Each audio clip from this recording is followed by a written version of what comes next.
What's up everybody, Just here bringing you the brand new video. Today we're going to be discussing banlist predictions and what I think might or might not get hit. So without any further ado, let us jump right into it. First cards off, we're going to start off with cards that should be banned in my opinion. I think that these three cards right here, Royal Magical Library, Magical Explosion, and Life Equalizer should be probably banned because they're pretty scummy.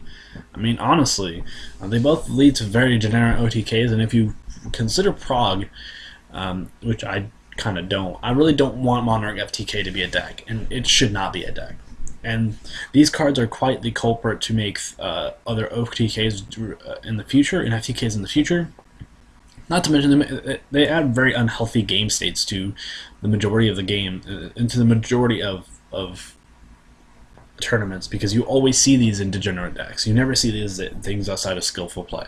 So I feel like just getting rid of these cards, much like they do with Final Countdown and Self-Destruct Button, these cards deserve to be on this list because of the degeneracy.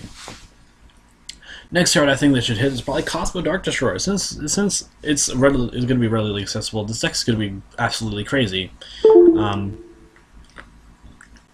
The reason why I say this is because I believe that if you tap Cosmos a little bit, if just get them the mindset that hey, you're not actually safe in the ban list, and Cosmos Dark Destroyer is probably one of those cards that you could probably hit and still be pretty good and get away with it. So I feel as though that this card is very could be seen as limited, maybe even semi-limited. Draco Face Off. This card is absolutely crazy because not only does it load up your extra deck, but it also special summons a Draco Slayer. So you can go to Vector or Master of Draco Pendulum Slayer, Pendulum, or Luster Pendulum, and just have plays for days. So I believe that this card could slow down the progression of Draco Perform Pals just a little bit, so that way other things could be implemented in the near future. So yeah, Wavering Eyes. I believe this card is absolutely crazy, and I know that this thing is played in every single deck ever, every single Perform Pal deck. But I believe that this card is very different from the rest of the cards that could be played in every Pendulum deck ever. It's different from Luster Pendulum Dragon. It's different from Vector Pendulum Dragon, because this card, it gains you so much advantage. And as we see with cards like Sacrifice, cards with 4 effects are generally not healthy for the game. So I feel as though that if they hit this card, it would probably slow down Pendulum decks just a little bit. But it probably won't even slow them down. It'll probably just make them a little bit more contended. Well, it'll probably make them easier to fight against. So next up, we have Dark Magician of Chaos. This card should probably have come back a long time ago, even without its errata. Because I believe that this card would probably only be used in Inferno. It's maybe Cosmos.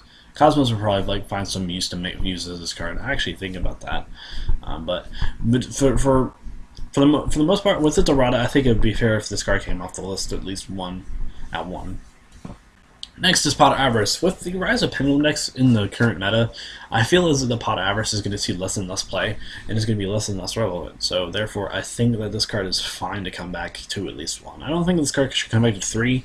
That'd be a little bit too good, but 1 is fine. Next is Cosmo Town. The reason why I say this is because, again, it's not bad. It's actually really unhealthy. This card is really stupid. If this card ever dies, you just get another one if you wanted to.